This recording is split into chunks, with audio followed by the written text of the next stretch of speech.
Hello दोस्तों, नमस्कार। आपका स्वागत है जकी हॉर स्टोरी में। तो दोस्तों, हम आज आपके लिए एक बुजुर्ग आदमी की कहानी लेके आते हैं। तो उन बुजुर्ग का नाम था दीनानाथ, और वो गांव में अकेला अकेले रहा करते थे।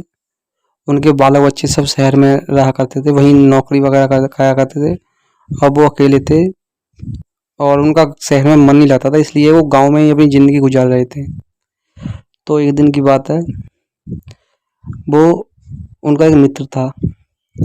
वो दोनों खेत जोतने के लिए सुबह को जल्दी जाते थे, 4 बजे करीब। तो उनके दोस्त ने बोल दिया था, भाई 10 बीघा खेत है, उसको जोतना है, कल सुबह हमको सिदोसी जाना है। तो वो बोला ठीक है। अब क्या होता है, रात में जैसे ही 1:30 बजे का टाइम होता है, तो एक छलावा आता है और उनके दोस्त की आवाज़, बिल्कुल उनके जो दीनानाथ हैं उनका दोस्त की आवाज़ में बोलता है, चल भाई खेत जोतने के लिए, टाइम बहुत हो गया, फिर दिन निकल आएगा। अब उनके पास घड़ी तो थी नहीं। अब वो उसके साथ चलते हैं। अब वो इतनी दूरी पर रहते हैं, कम से कम 10 फीट की दूरी पर रहते हैं। वो आमे यानी बराबर पे नहीं चलते। जैसे दीनानाथ उसके बराबर पे चलने को लगते चल जैसे उसके बराबर में आते हैं ना, तो वो छलावा उनसे आगे चला जाता है। अब कोई बात नहीं, वो दोनों खेत पर जाते हैं और खेत जोतने लग जाते हैं। अब वो दीनानाथ उल्ली मेड़ की तरफ जोत रहे थे अपने बैलों से खेत, और छलावा पल्ली तरफ जोत रहा था। अब दीनानाथ बोले, सोचने लगे मन में अपने में, यार क्या है ये, मेरा दोस्त नहीं तो कोई आवाज़ दे रहा मेरे लिए, और मैं इसके पास जाता हूँ तो ये मेरे से दूर क्यों जाता है।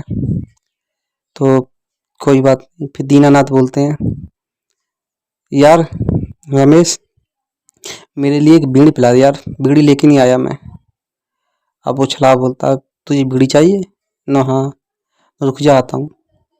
अब वो छलावा तुरंत बहुत स्पीड से उनके पास आ जाता है। अब उसको देख के वो खौफलेस हो जाते हैं कि इतनी तेज स्पीड से कैसे आ सकता है। फिर बोलता है वो छलावा उनसे, मैं तेरे लिए बीड़ी पिलाऊंगा, आज हम दोनों कुश्ती करते हैं। अगर तू जीत गया तो तेरे लिए मैं पूरा बंडल दूंगा, और अगर मैं हार गया तो तेरे लिए फिर बीड़ी पिलाऊंगा। तो वो बोलते हैं दीनानाथ, अरे यार क्या मजाकबाजी कर रहा है, बीड़ी पिला दे। और नहीं, तेरे को तेरे साथ तेरे को मेरे साथ कुश्ती लड़नी पड़ेगी। अब वो समझ जाते हैं कि साला ये छलावा है। अब दीनानाथ अकेले थे, ना उनके पास कुछ माचिस ना कुछ थी, और लड़ने के सिवा उनके पास कुछ बचता ही नहीं। अब वो दोनों लड़ने शुरू, दीनानाथ भी बुजुर्ग थे, पर वो दांव पे अच्छे जानते थे। अब उन दोनों में कुश्ती होती है, कभी छलावा उनके ऊपर तो कभी छलावे के ऊपर दीनानाथ। उनमें कुश्ती होते होते उनको सुबह के 5:30 का टाइम हो जाता है, पर दीनानाथ उनसे हार नहीं मानते। तो जैसे ही छलावा देखता है ना कि दिन निकलने वाला है, तो दीनानाथ को उल्टा करके उनका मुंह जमीन में गाड़ देता है। लैट्रिन करने वाले गाँव में सुबह सुबह चलते हैं, तो वो 2 बंदे आते हैं, तो उनको दीनानाथ को जमीन में गाड़ के नहीं मार देता उनके लिए। तो उनका मुंह गाड़ के उनको छोड़ के चला जाता है। अब वो आते हैं, उनको निकालते हैं, उनका मुंह निकालते हैं जमीन मिट्टी के अंदर से, और पूछते हैं क्या हुआ।